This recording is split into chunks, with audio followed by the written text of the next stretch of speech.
magawa, pupunta tayo sa Padre Pio, lalo na Metro Manila Hills, kanan.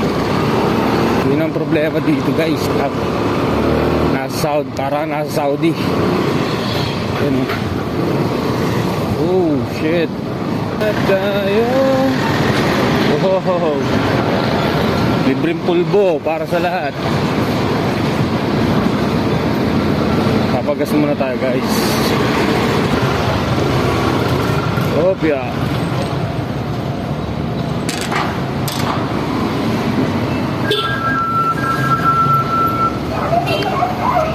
Apa? Hop, bisa may butas. May butas pa. Hindi ma-vibrate yan. Hindi naman. Ang yung kuha ng video? Okay lang, stable naman. Siguro sa cellphone din. Cellphone din yung may na stabilizer.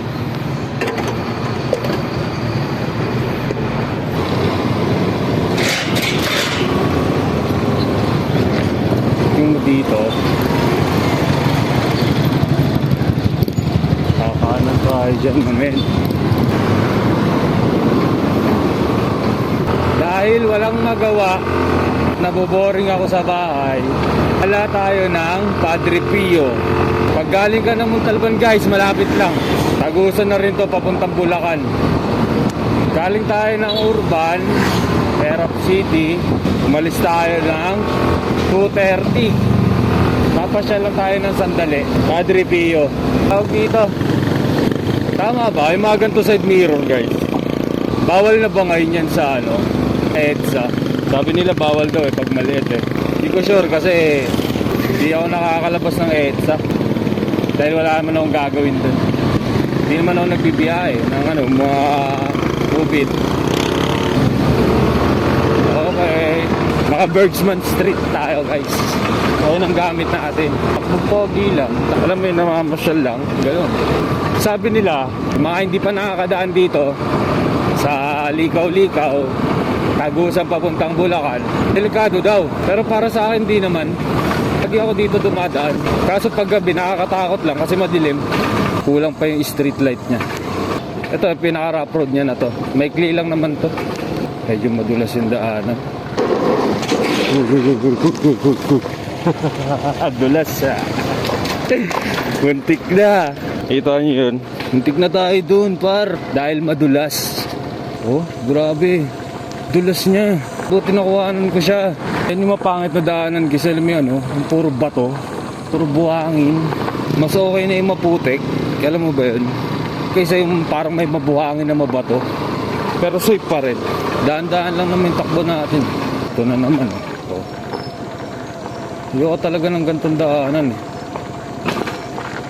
Dito tayo sa medyo ko yung ganito sana yung maputik lang. Yan, yung putik na natuyo. Yan, ito, ganito, yan.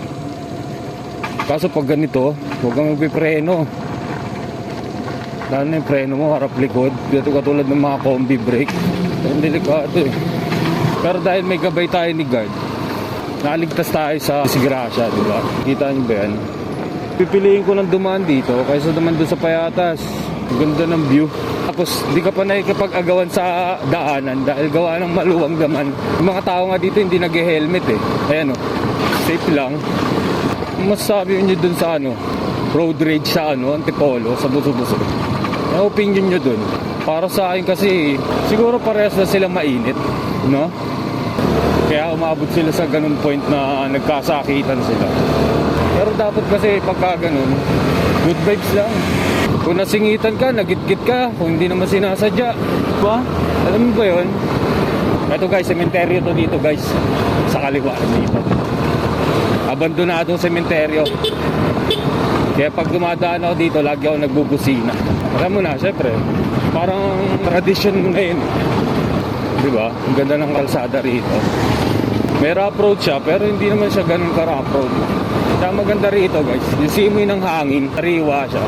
Kung manggagaling ka ng Marikina, Talbad, San Mateo, tapos pupuntahan ng Bulacan, pwede ka dumaan dito. Maganda yung daanan dito. Pag pupunta akong Caloocan, dito ako dumadaan. Dating natin ang Padre Pio, iiwan ko lang to sa baba, maglalakad lang ako pataas. Gawa ng matarik. Ganda guys eh.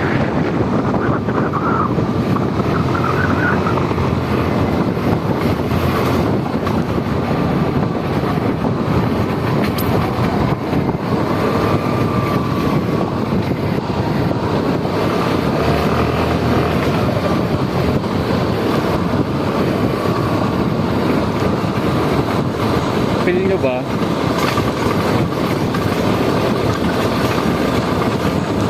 Na. Ay, sorry. Bigla lang ako napapamura. Ganon din ba kayo minsan pag may naaalala kayo na ano, ang mga alaala? Eto, hindi ko alam kung saan papunta tong kanan na to. Hindi ko alam kung saan. Walang ano eh, walang signage eh. Bigla-bigla ka na lang napapamura. Shenfield, mapa. Yan ay araw. Pero yung init dito, hindi siya ganun kainit. Kasi nga, puro puno. Malamig-lamig yung hangin. Hindi ka tulad pag sa highway ka talaga dungan na ano, init masakit sa balat. Dito hindi. Naka-short nga lang tayo guys eh. Safe lang. Alam mo itong lakad natin, hindi naman ako nagmamadali. Kumbaga mamamasyal lang talaga ako. Kasi yung magawa sa bahay. Kaya naisipan ko pala mag-vlog. Sa totoo niyan, upload na ako sa ano, sa YouTube. Kaso wala naman nanonood. Gawa ng bago pa lang. Sa tawag dito. Wala lang. Gusto ko lang i-vlog. Ayun si Kuya, di ba? May daanan din kasi dyan. Nasa likod natin siya kanina bago tayo kumanan sa ano, Makapol. Tsaka pansin ko sa Birdsman na to. Eto magtatatlong taon ko na ginagamit yung motor na to. Pansin ko lang talaga yung preno nito. Medyo nahihinaan ako.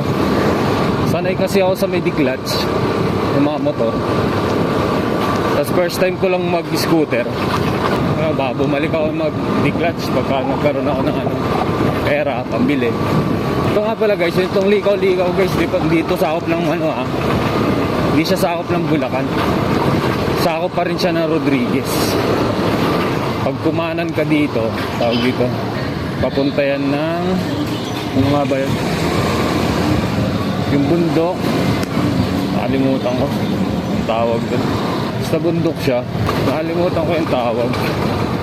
Paunahin na natin si Kuya kasi magkasama sila ng isang pick up.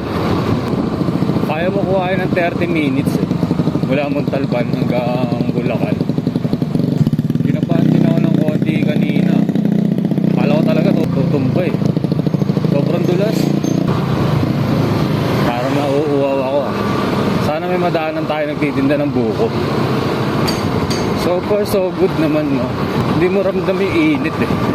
Alam mo ba yung pakiramdam na ano, pag nagmomotor ka wala kang ibang iniisip, nawawala yung mga ano, kukulit sa isip mo. Parang nakaka-relax. Ganun ako pag nagmomotor ako eh. Kakaroon ka ng ano, peace of mind. Nakawala yung piece of shit. Napapalitan ng peace of mind. Napakaganda. Hindi ka nakikipag-agawan sa daanan. Ka ng Bulacan, tapos sa Litix ka pa dadaan. Iikot ka pa ng SM Fairview. Magtutungko ka pa. Eh, napaka-traffic dun dahil sa ginagawang ano, MRT. Yung mga nagsasabi lang na delikado dito dumaan. Yun yung mga hindi pa nakadaan dito. Kumbaga kwento lang, tapos kinuwento rin na may kwento, na may kasama ng mga dagdag. Pero try nyo dumaan dito guys, safety rito. Para patunayan nyo rin sa sarili nyo na ano, na safe ang magbiyahe rito. Kaso wag lang gabi ah. Siyempre nakakatakot eh. Ikaw, kung malakas-lakas loob mo, pwede. Pero ako, matatakotin ako eh. Kaya ako mag-isa lang. Pero may angkas, pwede. Kaya, siguro. Grabe yung kanina, kinabahan talaga ako. Akala ako, matutumba ako. Ayun pa naman masakit na magasgasan yung ano, yung buhangin. Yung gasgas na may buhangin. Bumabaw yung bato. Yung pinakayong gasgas eh. Kaya magasgasan ka sa kalsada eh. Lapit na tayo guys. Siguro mga 3 kilometer na lang. Makakarating na lang tayo ng Pio. Wala pa tayo nakikita titinda ng ano, palamig. Kapag lagpas natin dito guys, Adri Pio na. Akit tayo doon sa tuktok. Sa mismo estatwa. Kakanan na tayo dito.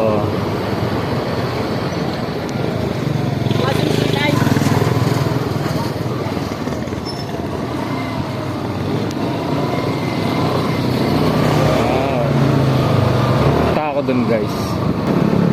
Mag-aagis tayo ng barya dun sa may mismong statua. Kasi mag-wish tayo na kalusugan ng mama ko, mga ate ko, pamilya ko. Siyempre, patira rin sa akin. Tsaka sa inyo na rin. Bilid tayo. Malaki yan.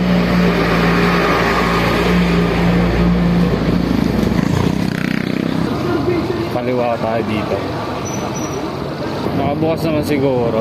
Nakabukas. Pwede tayo mag-park dyan. Park tayo dito.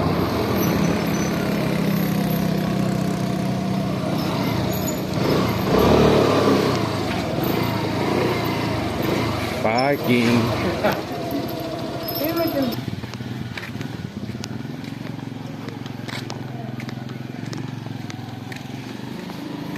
Sabi ko sa inyo guys na paahon. Diba? Paahon talaga.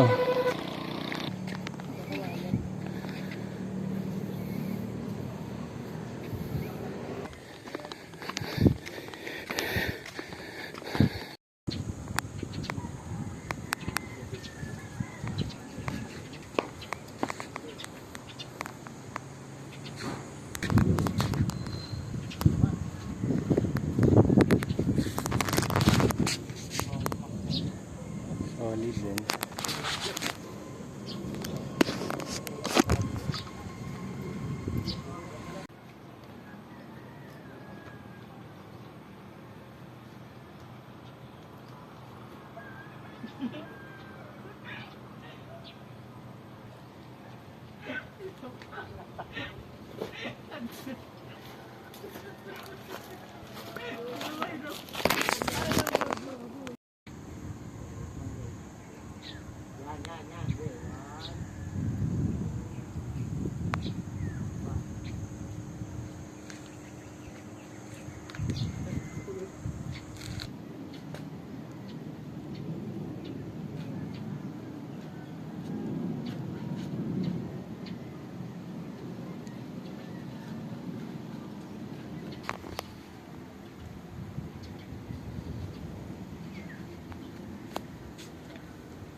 Okay.